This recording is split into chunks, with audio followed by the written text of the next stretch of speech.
अस्सलामु अलैकुम वरहमतुल्लाहि वबरकातुहू। गुज़िश्ता वीडियो में मैंने एक बहुत ही संजीदा, बहुत ही सेंसिटिव टॉपिक पे बात किया था। वो मौजू था घरों और फैमिलीज़ और रिश्तों और ख़ास करके शादीशुदा ज़िंदगी में बढ़ते हुए एक्स्ट्रा मैरिटल अफेयर्स।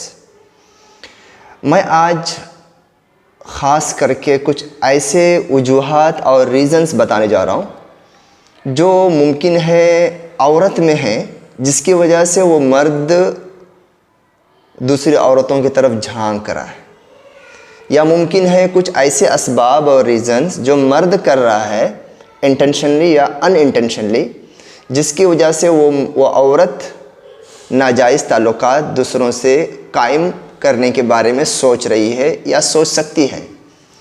यानी घरों में कुछ ऐसे असबाब पाए जाते हैं जिसको हम इस्लाह नहीं करने की वजह से, जिसको हम नज़रअंदाज करने की वजह से ये एक्स्ट्रा मैरिटल अफेयर्स पैदा हो रहे हैं। वो क्या हैं आज जानते हैं। पहली वजह, अगर मैं नंबर ऐसे ज़िक्र नहीं करते हुए ऐसे सरसरी तौर पर भी अगर ज़िक्र करूं, पहली वजह ये है कि भाई सिलेक्शन, जो शादी से पहले जो सेलेक्ट करना होता है स्पाउसेस को एक दूसरे के लिए, वहाँ पर अगर गलती हो गई, अल्लाह के नबी सल्लल्लाहु अलैहि वसल्लम ने जो क्राइटेरिया बताया कि औरत का माल, उसकी खूबसूरती, उसका ख़ानदान, ये तो आप देख सकते हो, देखना भी चाहिए, अफजल है, लेकिन उसमें आप कॉम्प्रोमाइज़ कर सकते हो, लेकिन दीनदारी में कॉम्प्रोमाइज़ नहीं करना।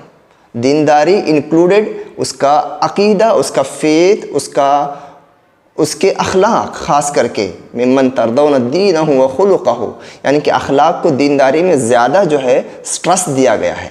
यहाँ पर आदमी जब लड़की होने दो या लड़का होने दो, इसको नज़रअंदाज करके बाकी चीज़ों को देखता है, खूबसूरती को देखता है, पैसे को देखता है, डिग्री को देखता है, तो फिर वहाँ पर कुफू नहीं पैदा होता। शादी के बाद है ना, बैलेंसिंग नहीं होता, इनकम्पैटिबिलिटी आती है, एक दूसरे के अंदर उतार चढ़ाव आता है। तो क्योंकि फोकस दिया था ही माल को ना, माल काम नहीं आया। खूबसूरती को तूने जो है क्या बोलते हैं कि क्राइटेरिया बनाया था शादी से पहले ना, तो वो खूबसूरती चली गई, तो फिर ज़िंदगियाँ चल नहीं पाई। सिलेक्शन में जहाँ पे गलती होती है।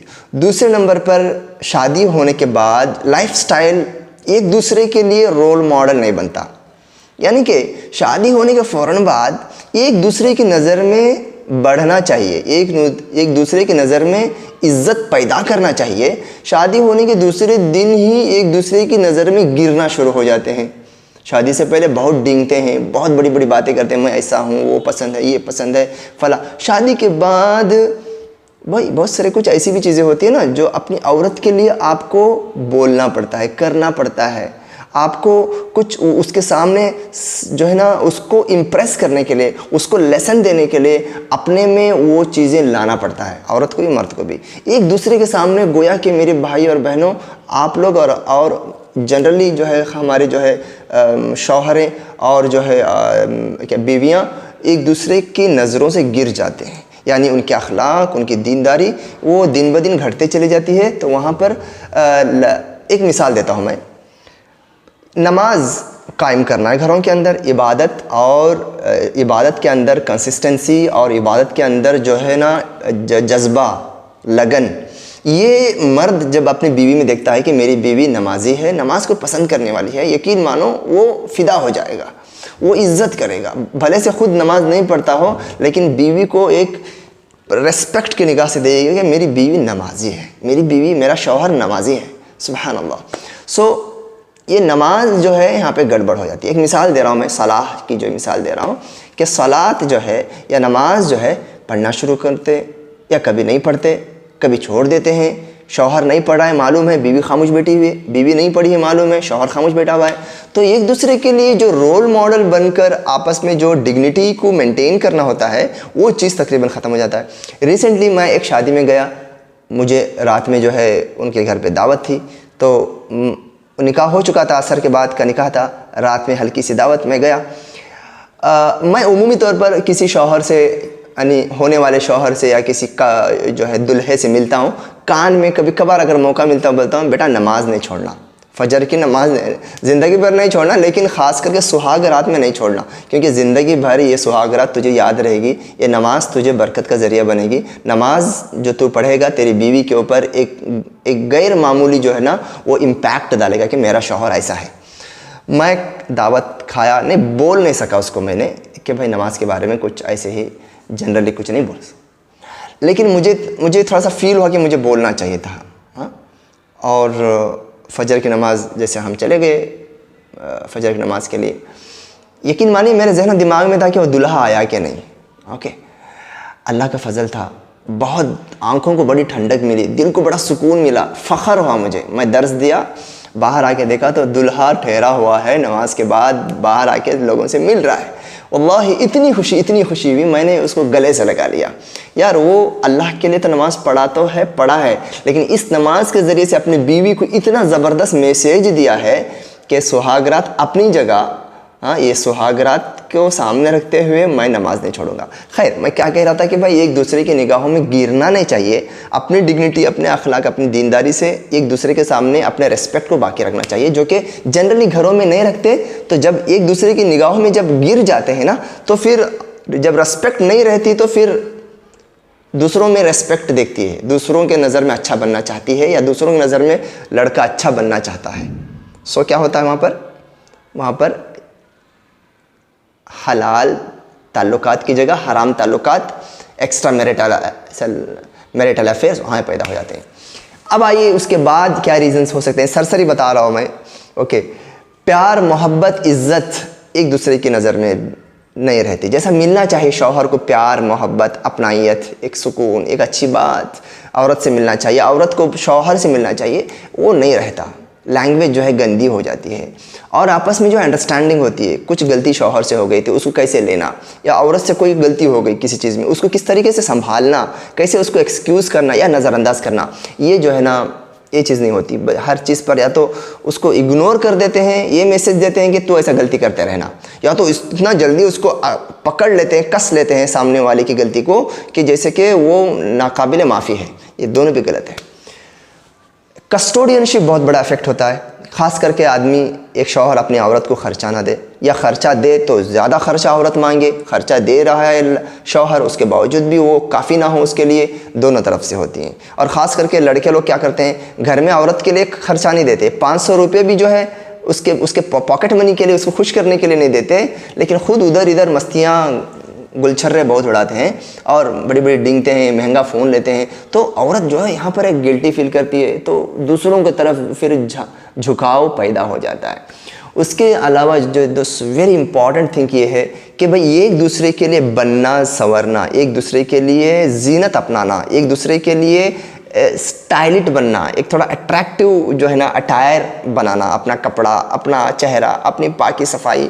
तो ये सारी चीज़ें जनरली यानी मर्द आदमी ठीक है बाहर जाने में जो कपड़ा पहनता है घर में नहीं पहन सकता वैसा कपड़ा, कोट या शूट या जो है जो भी कपड़ा है, टोपी या जो है जो भी। लेकिन इसका मतलब ये नहीं है घर पे आके तुम लुंगी पहन के रहो और बंडी पहन के रहो। औरत बाहर जाने में जैसे जो है बड़े बड़े ड्रेस पहनती है वो घर पे नहीं पहन सकती मालूम है, लेकिन ऐसा मतलब नहीं कि तुम हफ्ते में 2 नेटियों में सारा हफ्ता गुजार लो।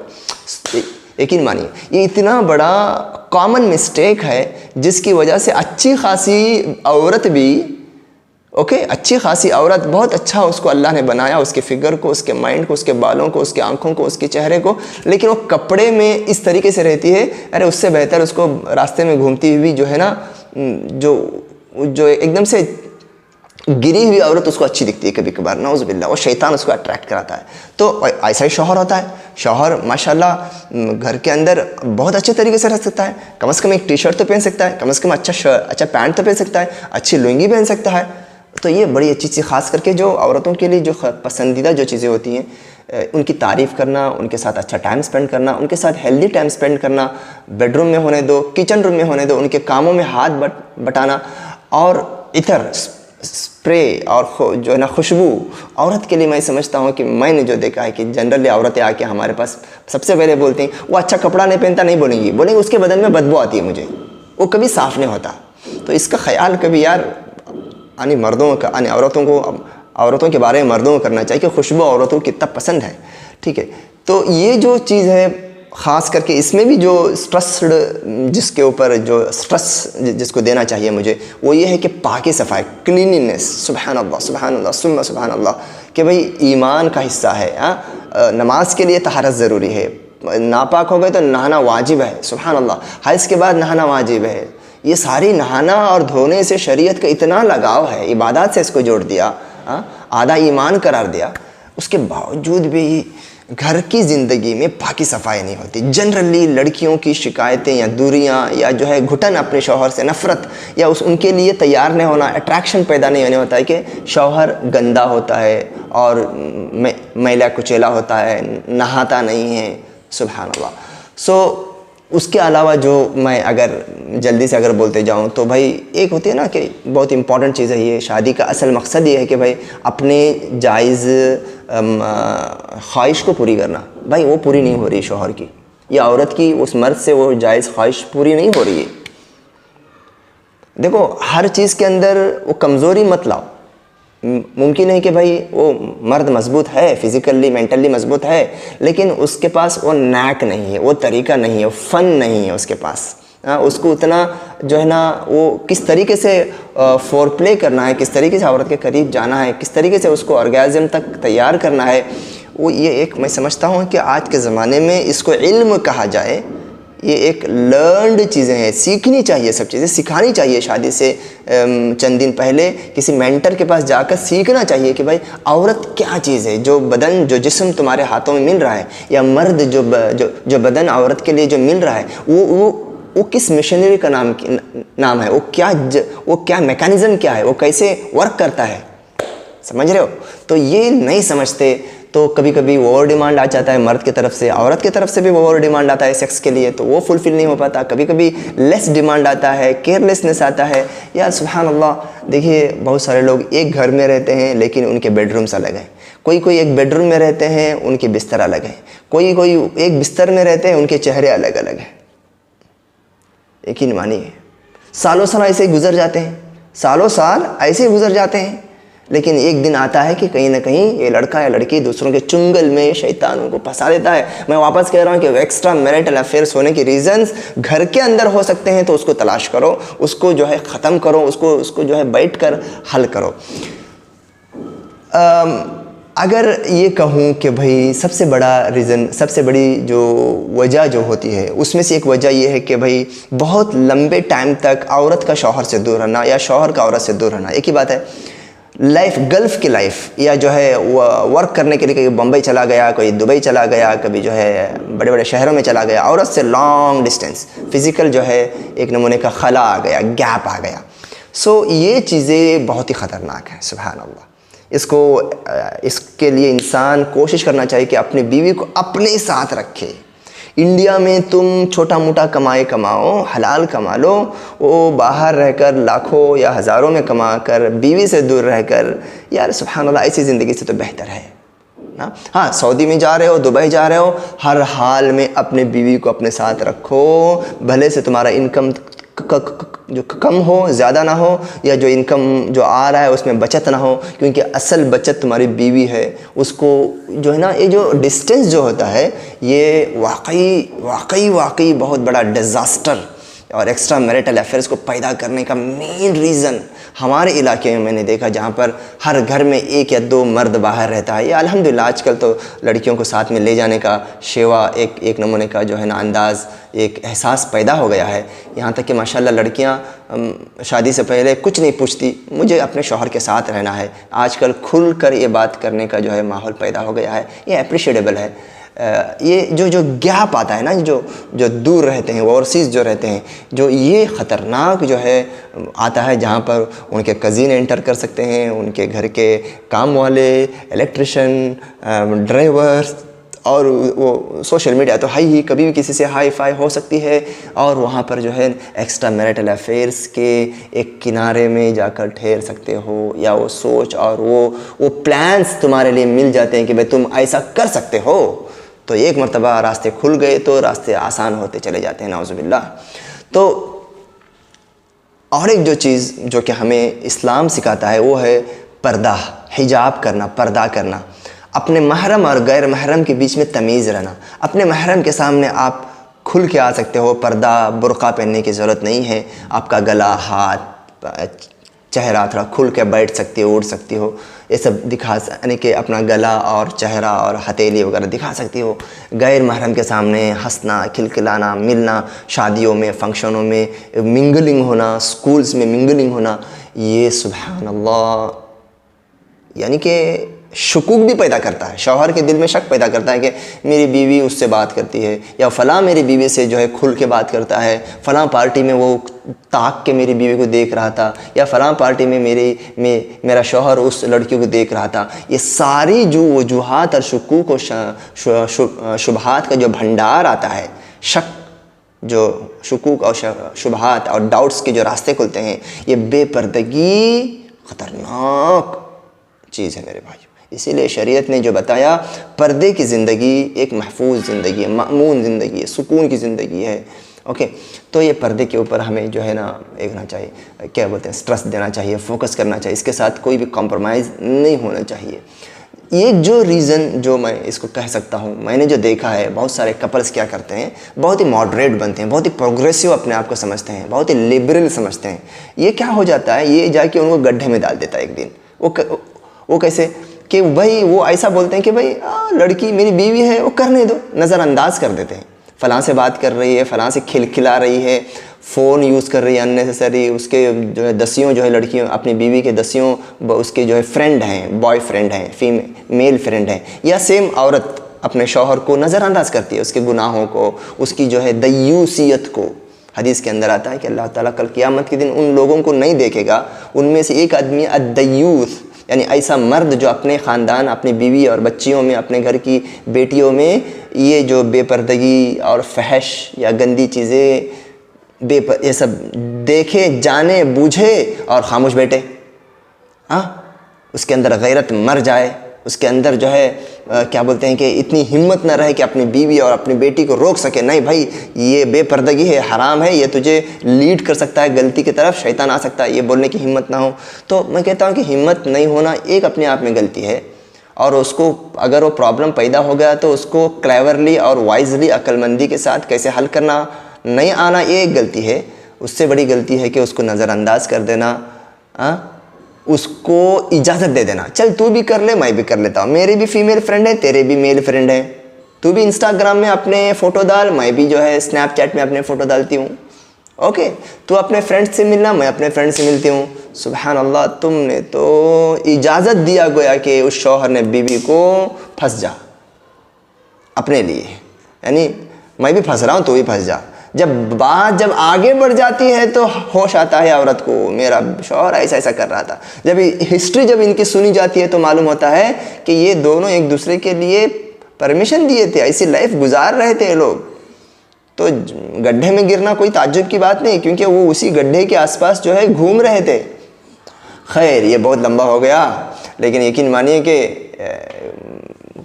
अच्छा खासा इसके अंदर मैंने कंटेंट लाने की कोशिश किया है कि प्रैक्टिकल जो रीज़न्स हैं एक्स्ट्रा मैरिटल अफेयर्स, हर एक के लिए सारी चीज़ें अप्लाई नहीं होती, लेकिन ये सारी चीज़ें, बहुत सारी चीज़ें लोगों पर ज़रूर अप्लाई होती हैं।